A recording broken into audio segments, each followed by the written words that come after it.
for Phil. He claims his ex-wife won't leave him alone. We've come out of our house and she's sitting across the road. And you've been divorced how long? 15 years. It's a battle of the exes. You say the cops have been to your house 6 or 7 times in a month. And a fiancé in the middle. I am afraid that Christy will ruin my wedding. Julie needs to mind her own business. My problem is with Michael. I don't know this girl. I don't care about her. Today's going to be a changing day in your life.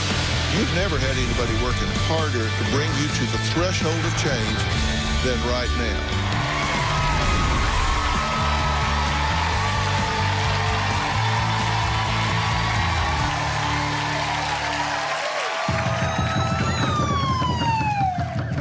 That's the knock everybody dreads. Well, Mike and Julia claim that ever since they got engaged in May, Mike's ex-wife, Christy, has sent the police to their home over 20 times. They claim she's consumed with jealousy, and they have even caught her stalking and spying on them. But Christy says she could care less about Mike and his 90-day fiancé, and has only used the police 3 or 4 times when their son didn't show up for her court-ordered weekends. Now, here's what Mike and his fiancée, Julia, have to say about that. My ex-wife, Christy, is constantly harassing and stalking me. My ex-wife is lurking outside my house, calling the sheriff's department over, waking us up, just really causing havoc. The situation with Christy has gotten completely out of control. Christy will show up to the house at random hours of the night. The last time that I saw Christy outside the house, she was in her car. She saw me and took off. I don't know what Christy is capable of. I just don't feel safe. She's blown my phone up with messages saying that I'm a loser father, I'm a punk, I'm stupid, just being downright nasty. We have a 16-year-old son together. When Christy and I split up, my son lived with me because I had the stable home. Christy does act like she can have Mike's son anytime she wants. My son is a very busy kid. When my son refuses to see his mother, he gets told there's going to be repercussions. He's 16, 6'5", 218 pounds. How do I pick him up and force him into a vehicle? I think she's using my son as an excuse to get back at me. I do feel like Christy's jealous of my relationship with Mike. After Mike and I got engaged, Christy started harassing and stalking us. We're set to get married 35 days from now. I am afraid that Christy will ruin my wedding. Okay, guys, I'm glad you're here because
There are kids involved in the middle of this, right? Yeah. Yes. And you've been divorced how long? 15 years. 15 years. Okay, and in the 14 years and 9 months before this period of time, was it like this? It's been this way the whole time. But didn't you say that this all ramped up, this all started, this all became a problem when you two got engaged? It definitely escalated. She's gotten away with sabotaging, previous relationships of mine. Right. And, it's just the same behavior on this one. And you've had a few previous relationships, Yes. right? Like, how many times have you been engaged since the divorce? 3 times in the last 15 years. 3 times? Yeah. Julia's my 3rd fiance. Okay. And how long did y'all know each other before you, Became engaged? before you moved in together?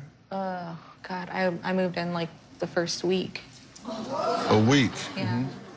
And then you got engaged when? A month later. Okay. So whirlwind. Yes. Yeah. It was Whirlwind. love at first sight. So. Okay. So don't give up hope if you're looking. Yeah. So this was love at first sight the 3rd time? Was it the same way with the other 2? No, that's why I'm just trying to see how you do these things. I don't know. Yeah. Well, the way it works out, I mean, you try and try until something works. I mean, obviously we didn't make it to the wedding day, and I see the red flags and any psychotic behavior, I'm out of here. I've got one of those already. Okay. So you were the one that quit the other 2? Yes. They didn't quit you, you quit them? Correct. Okay. Were they whirlwind? Most definitely. Okay, so you're quick in, quick out? No. Well, I don't mean it that way. Not a whirlwind. No. I don't mean it that way. I mean...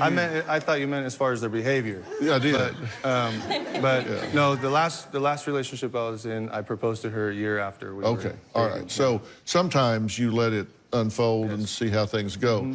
Now, Julia wrote in and says that you're being stalked and harassed by Christy. Yes. And describe stalking behavior to me. What do you consider Well, stalking behavior? we've come out of our house a few times, and she's sitting across the road with her lights off, and, it's just kind of creepy. Julia says that Christy's delusional and thinks that she has custody of your son. Correct. But you think you have custody of your son. I have all designated time with my child.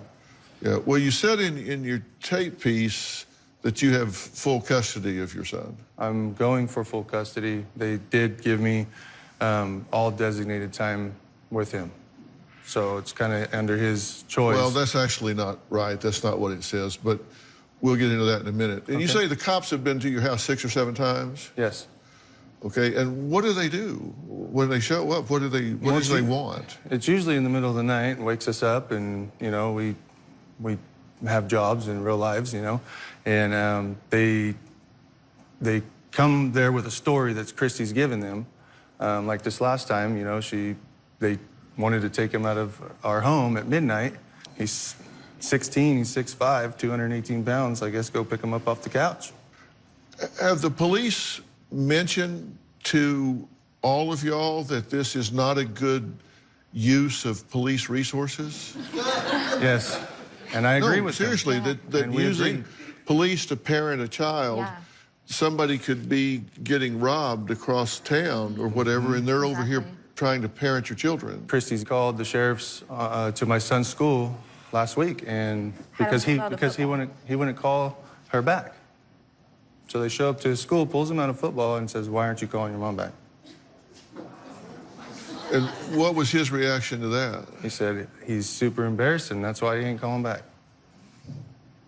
He's getting caught in the middle of this, and it's his junior, senior year. These should be like the best years of his high school, and not have this. So the police showed up to his football practice? Yes, because he wasn't calling his mother back. Do you do anything to keep him from calling back? No. Do you encourage him to call back? Yeah, most definitely. I've always, for the past few years, I've bought him cell phones, and sometimes it's tough because teenagers seem to break them more, and we have to replace them, and he's always had a way to contact his mom. All right, well, Julia says Christy went crazy with jealousy after her engagement to Mike. Christy says she could care less about Julia and just wants to see her son.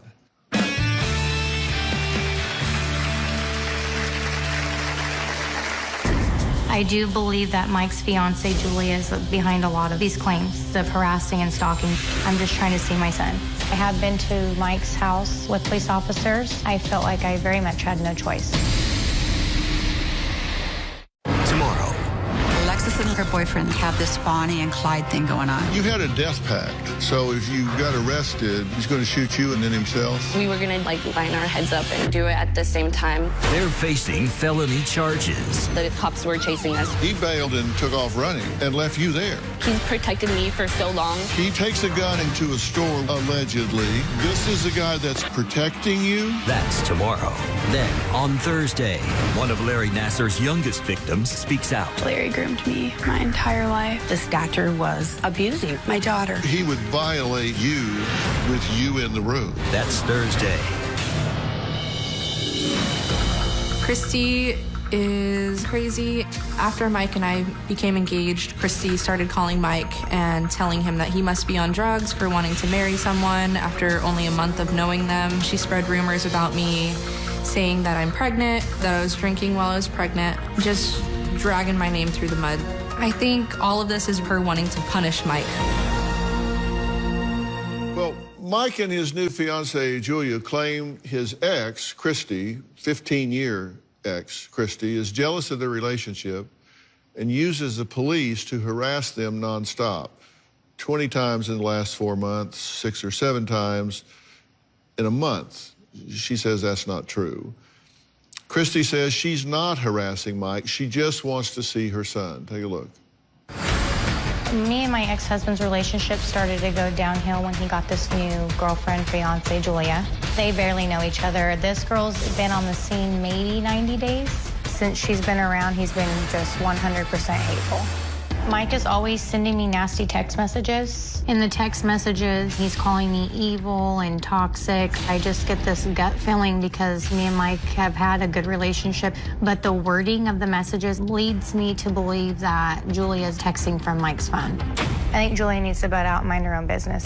Mike is stopping me from seeing my son. He tells my son not to answer the phone, that he doesn't have to listen. She's crazy, and it really upsets me because I'm a really good mom to my son. My 16-year-old son is my best friend. My son's never treated me like this or told me he doesn't want to come home.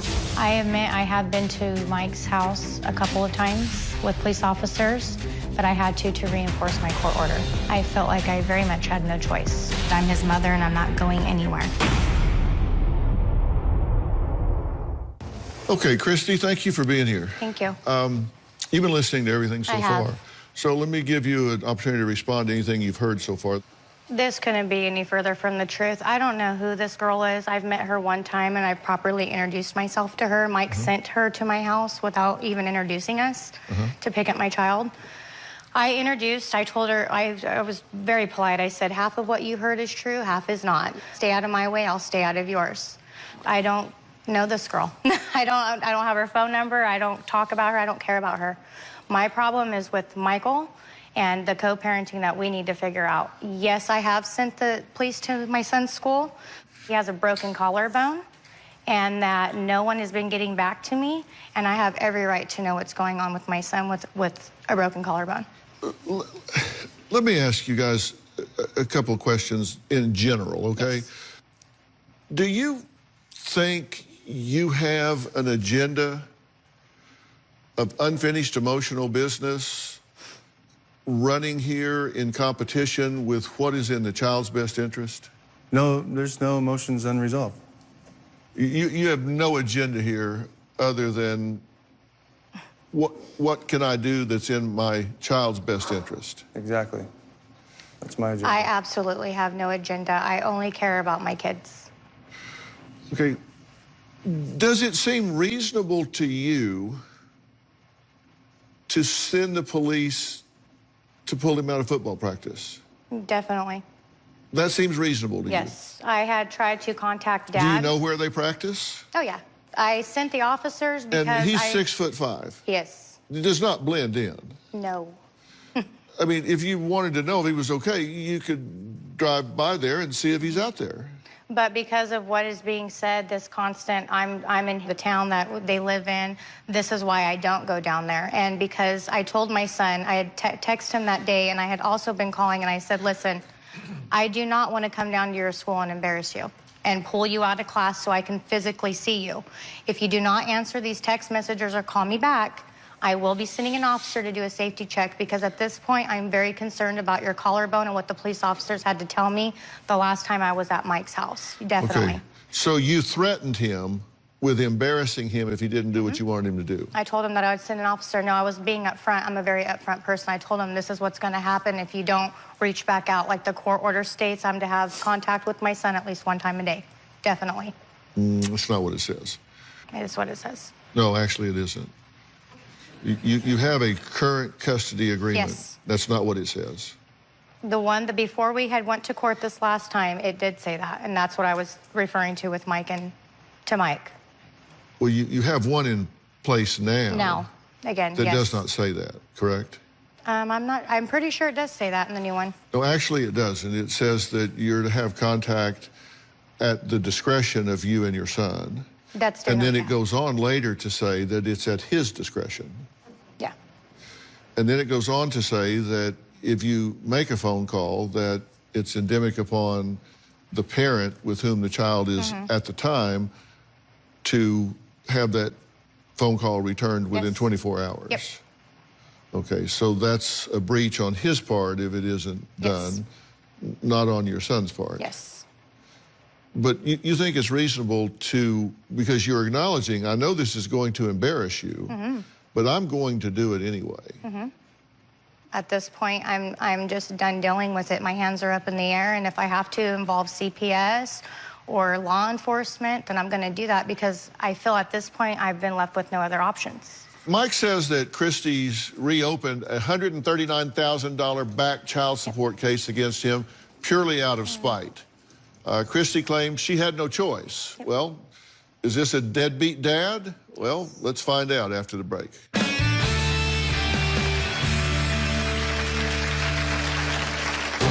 Christy thinks she has custody of Mike's son, and that's not the case. I'm going back to court because Mike is negligent. I know Mike is telling my son that he can ignore me. It seems like she's out to get me. My father and I purchased my son a new dirt bike. Christy wants a dirt bike. I think Christy wants to sell the dirt bike for money. Christy came over to the house. She blocked our truck in to the driveway and called Mike demanding that he bring down the dirt bike and load it into the back of her truck. The sheriffs came. The sheriffs said that they couldn't force Mike to give her the bike. It's super embarrassing that Christy shows up to our house over a bike. We live in a nice neighborhood, and our neighbors are now wondering, like, why are the cops there all the time? Well, Mike says that on August 19th, after Christy allegedly called the police over 20 times, the courts changed the original custody agreement to ensure his son lives mostly with him. Christy says she's not going to stand for that and is taking Mike back to court, actually tomorrow, to try and get it changed. I have full custody of my son.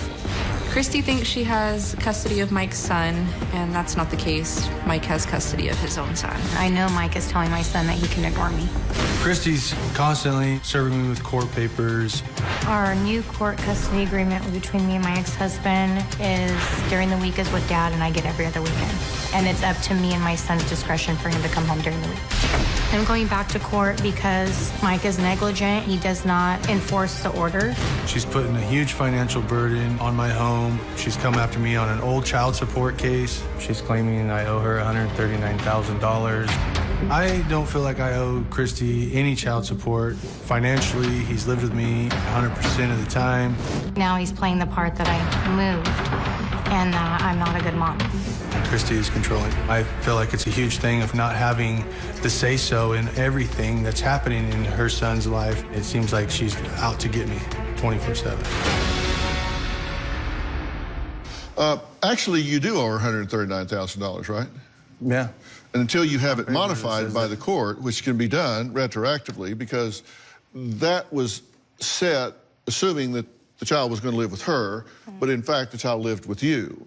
Yeah. But right now, you do owe that, and you could go to jail for not paying it. Yeah. And you guys just ignore what the court says and interpret these agreements the way you want to, as though there's not something written down, and there is.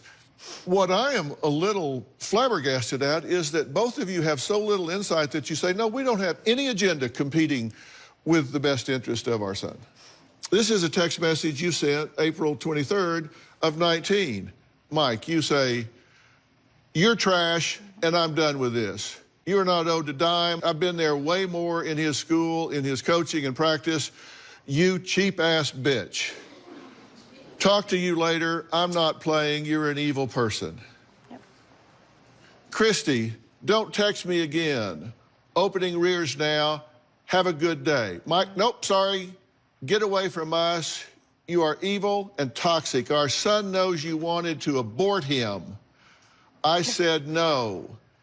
You have had 9 abortions already. Sick, very sick. Get off the drugs. Your son isn't happy or feeling safe, and you can use all of these text messages in court. I don't care. Well, I'm glad that you don't, because I'm sure that she will. But how can you write that and tell me I don't have any angst, I don't have any unfinished business with this woman at all? Sometimes you can lose your balance. I mean, people have their breaking points. Then Christy writes, I have raised him to always respect everyone, even your weird-ass family. I thought I came from a messed-up family. Damn.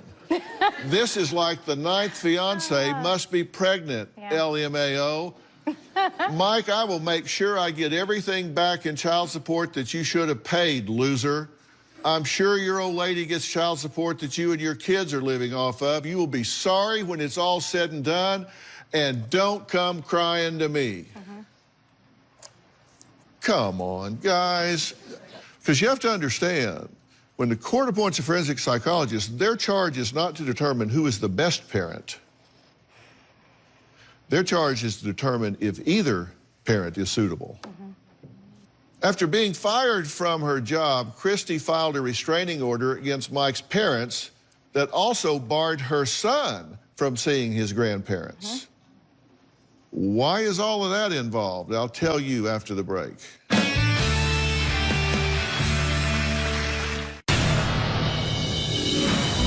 I called the police to do a welfare check.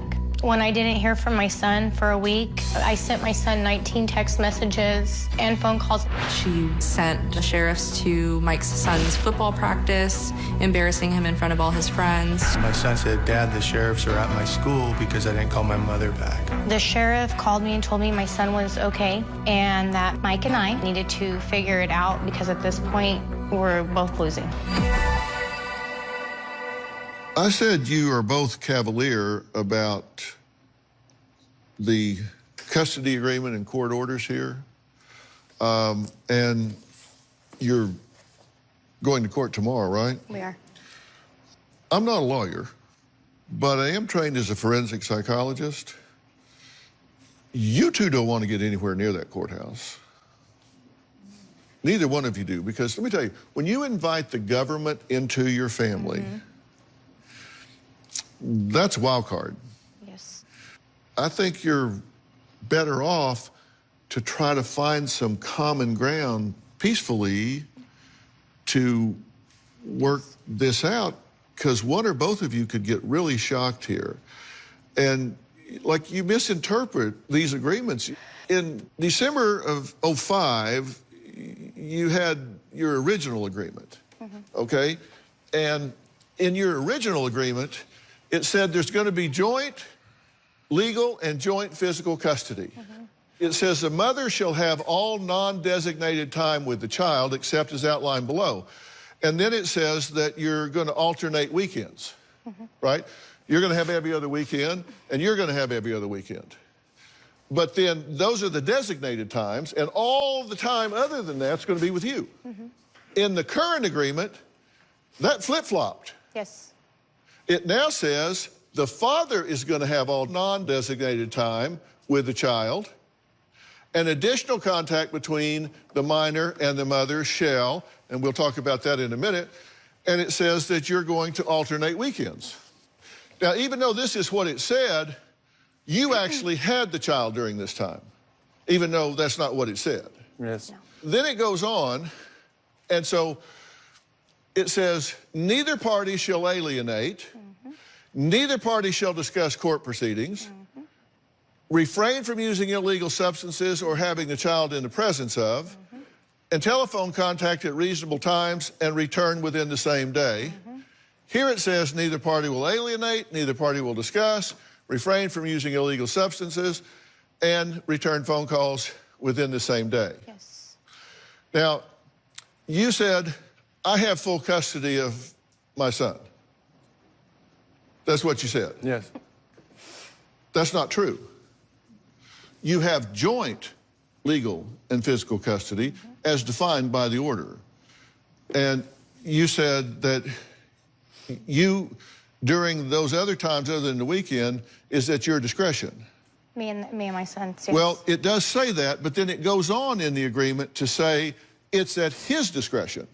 You guys are really butting heads over an order that you haven't really bothered to understand. The greatest gift you can give this child is that he has a birthday party and you both show up and there's no drama. Yes.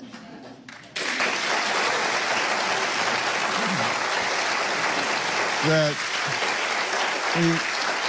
you show up and it's just all about him.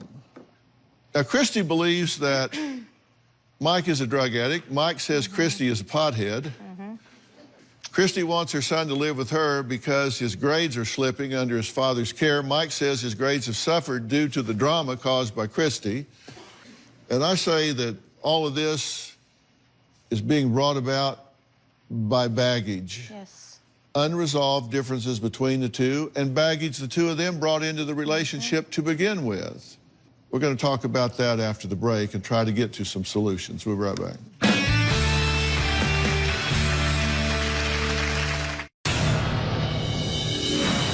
I'm fed up with co-parenting with Christy.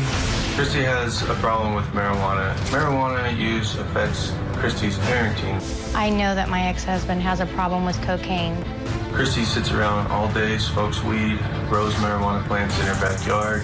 One time, Mike was under the influence of narcotics. My son had called me very upset because his dad was just not himself. He proceeded to get into the bathtub, tell my son that he was having a heart attack. My son drove him to the hospital. This is not okay. So we've just got accusations flying back and forth. And this thing's been very intertwined because you actually worked for a family business, I did, correct? for 10 years. For your parents' family Yes, business? absolutely, yes. After the divorce? After. I've been very close with the family up until recently, yes. And you were living in a home One of the properties. that you were leasing from the parents? Yes. But then you get fired and evicted. Yes. Could this get any more enmeshed and intertwined? I don't think so. I have a colleague here that I want to weigh in on this. I want to introduce you to Dr. Paula Bruce. She is the founder, CEO, and clinical director of Paula E. Bruce, PhD and Associates. Now, she is a Los Angeles-based clinical forensic psychologist who specializes in working with difficult couples and families. Now, Dr. Paula, thanks so much for being here, number one.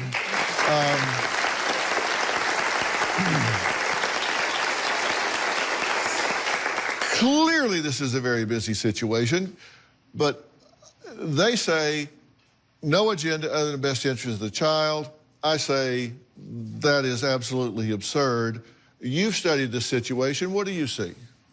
Well, it seems quite obvious there is a lot going on here. And I think there's probably a lot in each of their own individual histories that has informed how they've approached parenting and how they've approached conflict between each other.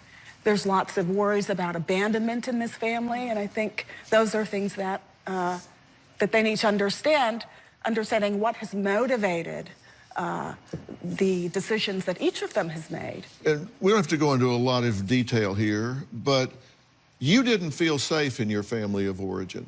No.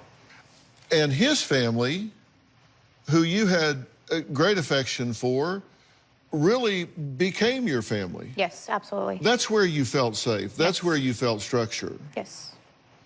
And as Dr. Bruce is talking about, that got pulled away from you. Absolutely. Your marriage goes away, your job goes away, the family that you had become a member of goes away, and then to add insult to injury, they evict you from the home. Yeah. Right.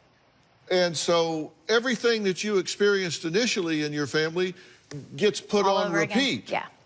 And so you get pretty panicky and clingy about your son. Oh, yes. Because you think, I do not want this to happen to him.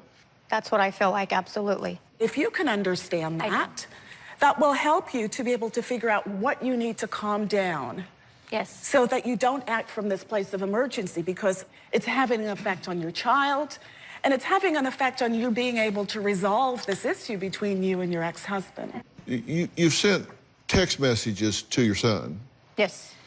That have been manipulative. The boys cried in the morning, talking about his brothers. Yeah. The boys cried in the morning when they woke up and you weren't here. Not to mention, I cried myself to sleep and didn't get to bed until 3 a.m. over this crap with you and your dad. I was crying because of you doing this. Thanks, son. I'm very disappointed in you. Yes. That's why I say you don't want to get anywhere near this courthouse. Yeah. All right, we have to take a break. Then we're going to talk about you in this situation. We'll be right back.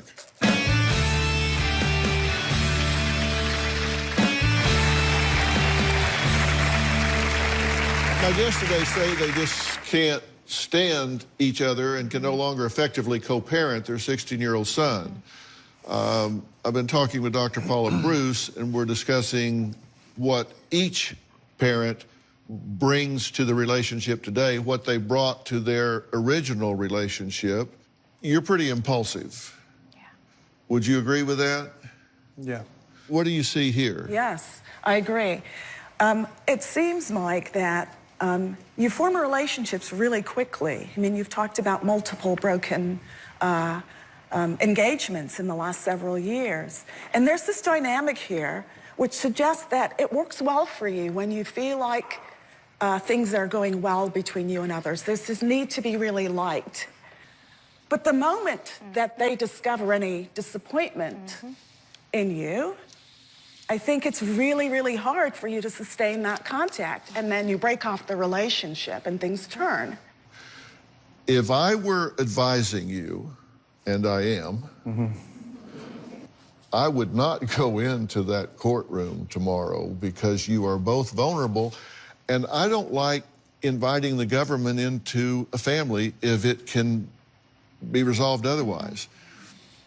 And I think you need some help as an individual. I think you need some help as an individual to deal with not topics that you guys peck at each other about, but issues that each of you live with. And then I think you need to have a co-parenting plan that is professionally devised, monitored to help you execute. And if you can do that, you could find some peace here without putting your family dynamic in jeopardy. So you'll do this, right? Yes, I will. And you will. Absolutely. And I will make these arrangements immediately. I mean, right now. Thank you. And in the meantime, take a breath, okay? All right. Fair enough? Trying to get... Okay. Coming up, it killed her mom, her grandma, and almost killed her. Find out what it was when we meet her next.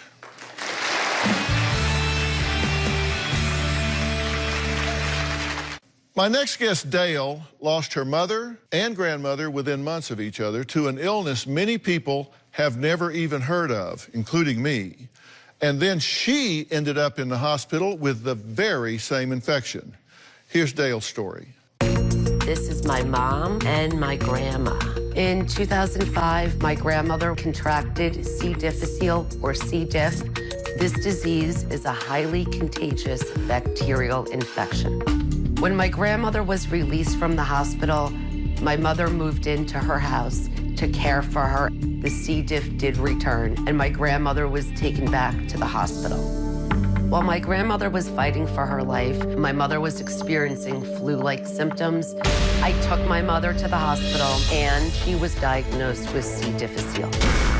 While my mother was battling C. diff, my grandmother's health took a turn for the worse, and she ended up passing away. And then I was hospitalized. I was completely shocked that I came down with C. diff. My mother's condition had worsened. They put her on a ventilator in the ICU. Ultimately, she passed away. What is it? My daughters never got to meet such wonderful women. I'm here living proof that people can survive, but this disease tore my family apart. Well, Dale is joining me now, along with our very good friend and Chief Patient Officer of Pfizer, Dr. Frida Lewis Hall. So thank you both for being here. Thank you. Really appreciate it. And Dale, I can see this is still very raw for you, and I'm very sorry about your loss. When you started showing symptoms of C. difficile or C. diff, you caught it really early, right? Yes, I was actually at my grandmother's funeral, and I started having stomach issues and had fainted. My father took me to the hospital, and I did test positive for C. difficile. I was actually taking antibiotics for a respiratory infection, and I have been told that antibiotics do make you more susceptible to the C. diff infection. Dr. Frida, what is C. difficile? Clostridioides difficile, or C. difficile, is a bacterium that can cause a range of symptoms, from stomach pain and diarrhea to life-threatening inflammation of the colon. And C. diff can live anywhere. And that includes on surfaces like doorknobs and toilet seats, and can stay on those surfaces for months despite cleaning. So where does a person catch this germ? Well, you know, we used to think that people could only catch the serious disease if they were in the hospital or in a nursing home. We now know that about half of the cases are caught or acquired in the community. Okay, so who does this affect? So, first of all, there are about or around 425,000 cases in the U.S. per year. And it usually affects older people. So someone young like Dale is not your typical C. diff patient, but as you can see, it can affect anyone. Well, Dale mentioned she took antibiotics, so how do antibiotics play a role in this? Yeah, so, you know, as important or while antibiotics are really an important tool in treating infections, some can deplete the good bacteria that lives in your gut. And this can possibly increase the risk of a C. diff infection. Dale, you recovered from the infection, but it came back, right? Yes, I did get a recurrence about 2 months later. Luckily, this time it was caught early, and I was able to continue my treatments at home. And it's been 14 years since I've had the C. difficile infection. Wow. So, how common is it for this infection to come back like it did in Dale's case? Yeah, so not uncommon. About 1 in 5 people who are treated for C. difficile infections actually experience a recurrence. And what's important is that the recurrence may not just be one time. It can recur again and again. So what can people do to help prevent getting this infection? First of all, only take antibiotics when they're needed and as directed by your doctor. Next, good personal hygiene. And that means good old-fashioned hand washing with clean water and soap. Now, the alcohol-based sanitizers may not be enough to effectively kill these C. diff spores. So it's important, hand washing, clean water, and soap. And if you are around someone who has a C. diff infection and you begin to feel ill, then you have to do what Dale did, and that is get to your doctor right away. And that way, they can monitor your symptoms, diagnose you early, and treat you, because that's key. You bring really good stuff we need to hear here. And to keep yourself and your loved ones safe, make sure that you check out their website for this, which is gethealthystayhealthy.com. And while they're there, they should do what? They should sign up for a monthly newsletter. That's right. Okay, I want to thank all of my guests today, especially our friend, Dr. Frida Lewis Hall, and a special thanks to Dr. Paula Bruce. I'm going to go wash my hands right now. Before I go, I want to share a tweet I received from Mikey. He says, Dr. Phil, it's time, Doc. You got to run for president. Yeah.